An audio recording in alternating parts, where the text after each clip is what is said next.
Hello everyone, welcome back to the Your Voice History channel, your trusted place to learn spoken English with ease.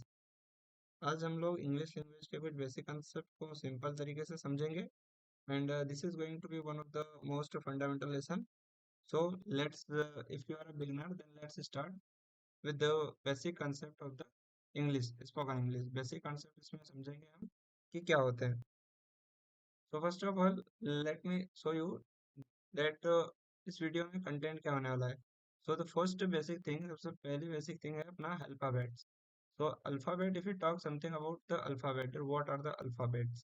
Okay, सबसे पहले हम समझेंगे कि alphabets क्या होते हैं, फिर सेकंड में समझेंगे कि what are the letters, and then फिर हम समझेंगे व्हाट आर द वर्ड्स, कि वर्ड्स किस प्रकार से बनते हैं और क्या होते हैं.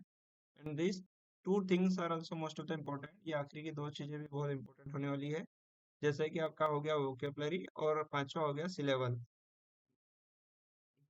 तो माय डियर फ्रेंड्स, तो ये सिलेबल और जो वोक्यूबलरी है ये मोस्ट ऑफ द टीचर्स जिसे बेसिक्स में नहीं इंक्लूड करते हैं. लेकिन ये अब यदि आपको इंग्लिश बहुत अच्छे से बोलना चाहिए, बोलना आना चाहिए, तो उसके लिए आपकी वोक्यूबलरी बहुत स्ट्रांग होना बहुत ज़्यादा ज़रूरी है. क्योंकि जितनी ज़्यादा स्ट्रांग वोक्यूबलरी होगी उतना ही ज़्यादा आप इंग्लिश को बहुत अच्छे से बोल पाएंगे. So not for the further delay, let's move to the next. समझना चाहिए कि आगे क्या है. So the first lesson is about the alphabet. सबसे पहले हम समझेंगे कि अल्फाबेट क्या होता है. The complete set of letters in English language is called an alphabet. कि जो कंप्लीट सेट ऑफ लेटर्स होते हैं, लेटर्स के अपने ए बी सी डी, एक एक इंडिविजुअल, जो हम हिंदी में जैसे बोलते हैं वर्ण, उसे हम इंग्लिश में क्या बोलते हैं, लेटर्स. और ये पूरे का संग्रह को पूरे एक साथ जब मिलते हैं तो उन्हें हम अल्फाबेट्स कहते हैं. अंग्रेजी में कुल 26 लेटर होते हैं जिन्हें अल्फाबेट भी कहा जाता है. इनमें से 5 vowels A E I O you और 21 कॉन्सोनेंट होते हैं. कि जो इंग्लिश अल्फाबेट है उसमें उसको दो श्रेणी में बांटा गया है. सबसे पहले वाला है 5 वोवेल्स है, और जो दूसरे बचे हुए 21 है वो अपने पूरे कॉन्सोनेंट्स कहलाते हैं. तो अब हम अगला देखते हैं कि क्या है. यदि हम बात करें लेटर्स की, तो लेटर अभी जैसे हमने देखा कि व्हाट आर द लेटर्स, के हिंदी शब्द में जिन्हें हम वर्ण कहते हैं उन्हें ही हम अंग्रेजी भाषा में लेटर्स कहते हैं. So is it clear to all you कि जिन्हें हम हिंदी में वर्ण कहते हैं उन्हें ही हम इंग्लिश में क्या बोलते हैं, लेटर्स. उन्हें ही हम इंग्लिश में क्या बोलते हैं, लेटर्स बोल कहे जाते हैं वही. और इन लेटर को दो भागों में आगे बांटा गया है, जैसे आप लोगों को बताया था मैंने, वोवेल्स, जिसे हम हिंदी में कहते हैं स्वर. जो मात्राएं होती है वो सब हमारे किस में आती है, वोवेल्स में आती है. और जो दूसरी श्रेणी जो बच गई है वो कहलाती है हमारे कॉन्सोनेंट्स. तो जो व्यंजन होते हैं वे सभी किस में आते हैं, कॉन्सोनेंट कैटेगरी में आते हैं. तो चलो हम आगे देखते हैं कि इन्हें हम वोवेल्स और कॉन्सोनेंट्स ही क्यों बोलते हैं. तो सबसे पहला जो पार्ट है लेटर वोवेल, की वोवेल ही क्यों बोलते हैं. तो जैसे पहला हम हिंदी में समझते हैं, इन्हें हम जिन लेटर्स का उच्चारण किसी अन्य लेटर की सहायता के बिना किया जा सके उसे हम वोवेल्स कहते हैं. ऐसे शब्द जिन्हें हम किसी अन्य वर्ण की मदद से नहीं बोलते, ऐसे वो शब्द जो ऐसे अक्षर जो क्लियरली बोले जा सकते हैं बिना किसी के मदद से, वे सभी क्या कहलाते हैं, वे सभी वोवेल्स कहलाते हैं. और यदि हम इंग्लिश में बात करें तो letters which are pronounced with open mouth, ऐसे शब्द, ऐसे लेटर जिन्हें हम खुले हुए मुंह से बोल सकते हैं, allowing the free air to flow air, कि जो हमारे मुंह से स्वतंत्र रूप से ध्वनि निकलने पे आते हैं, वे सभी को हम वोवेल्स कहते हैं. और यदि हम बात करें कॉन्सोनेंट्स की, what are the consonant, the letter which are pronounced by stopping the air flowing freely through the mouth are called consonants. कि ऐसे लेटर्स जिन्हें बोलने पर हमारे मुख से थोड़ी बहुत ध्वनि अटक के निकलती है या फिर रुक रुक के निकलती है, उन्हें हम बोलते हैं कॉन्सोनेंट्स. तो इनके उनके उच्चारण में 5 वोवेल्स को छोड़कर बचे हुए पूरे 21 लेटर कॉन्सोनेंट कहलाते हैं.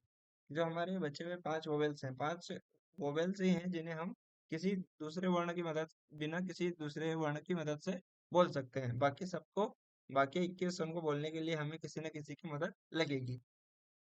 इनका उच्चारण वोवेल्स की सहायता के बिना नहीं किया जा सकता. ये जैसे आप लोगों को बताया कि कॉन्सोनेंट्स वो वाले वर्ण होते हैं जिन्हें हम किसी की मदद से ही, किसी दूसरे लेटर की मदद से बोलना ही पड़ता है.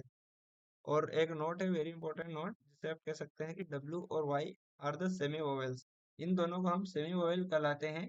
ये स्थिति अनुसार वोवेल और कॉन्सोनेंट दोनों ही तरह से प्रयोग किए जाते हैं. कि जो डब्ल्यू और वाई है इसे हम दोनों ही कैटेगरी में इन्हें हम रख सकते हैं, एक वोवेल दूसरा कॉन्सोनेंट, क्योंकि ये समय अनुसार दोनों ही अलग अलग प्रकार से यूज होते हैं।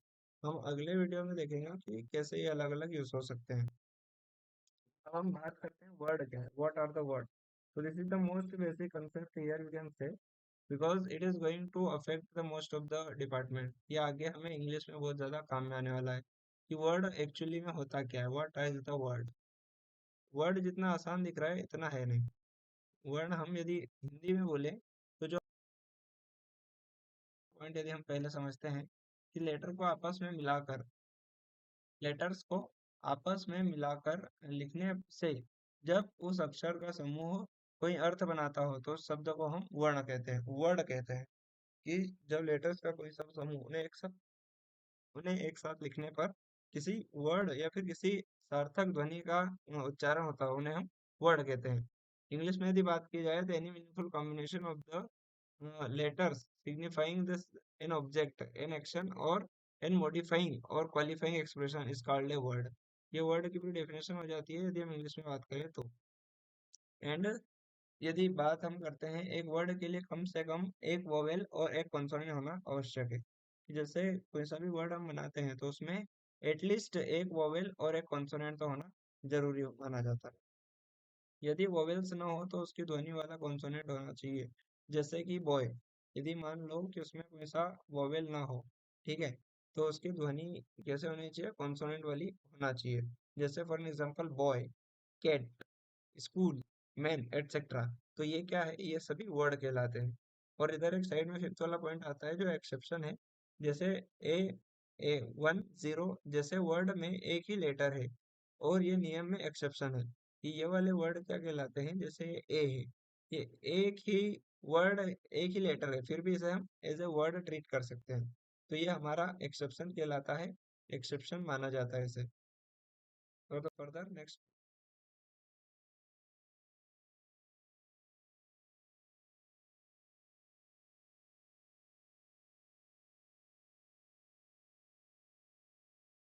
चलो अगला पार्ट हम देखते हैं वोक्यूबलरी, जो कि बहुत ज्यादा इंपॉर्टेंट है। वोक्यूबलरी क्या होता है, किसी भाषा का शब्दों के भंडार को वोक्यूबलरी कहते हैं। Anything which is the combination और कलेक्शन ऑफ द वर्ड। अपने पास कितने ज्ञान है, अपने पास कितने शब्दों का ज्ञान है अपने पास, इसे ही हम वोक्यूबलरी कहते हैं। इंग्लिश में यदि बात करें तो stock of the words in the language is known as the vocabulary. कि जो स्टॉक ऑफ वर्ड्स, जो हमारे पास शब्दों का भंडार है, उसे ही हम क्या बोलते हैं, वोक्यूबलरी कहते हैं। And the last which one is the syllable.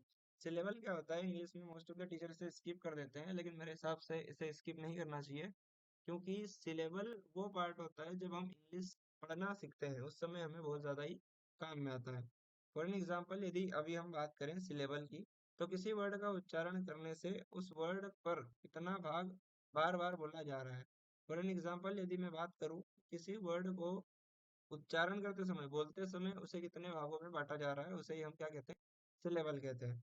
For an example यदि हम बात करें एक वर्ड में एक या एक से अधिक सिलेबल हो सकते हैं। जैसे कि एक ही बार में, एक सिंपल फ्लो में एक ही बार में अपन पूरा बोल देते हैं तो उसमें सिंगल सिलेबल होता है। For an example here is example you. जैसे यू है, वाई ओ यू, यू अपन ने पूरा एक ही आवाज में बोल दिया, एक ही दम में बोल दिया, ये बोल सकते हैं अपन। और जैसे सिलेबल दो का एग्जांपल देख सकते हैं अपन, फादर, FATHR, फादर जिसे पिता होते हैं, तो फादर को बोलने के लिए हमें बीच में गैप देना पड़ा, फादर। और जैसे वाटर, वाटर दो दो बार हमें रुक रुक के बोलना पड़ा, उसे दो भागों में बांटा गया, इसलिए उसे सिलेबल दो है।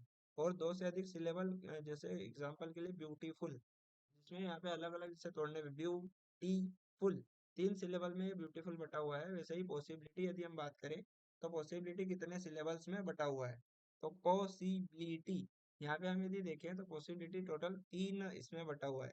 एक तो पो, फिर सी, बी, ली और टी। यदि हम बात करें तो 5 सिलेबल में टोटल बटा हुआ है, तो इसका सिलेबल हो गया 5। किसी वर्ड के कितने टुकड़े किए जा सकते हैं, कितने भागों में से बोला जा सकता है, उसे ही सिंपली हम सिलेबल कहते हैं। So this is all about the basic concept. So यदि आपको वीडियो पसंद आया हो तो प्लीज़ एक लाइक, शेयर और सब्सक्राइब कर दीजिएगा। Thank you.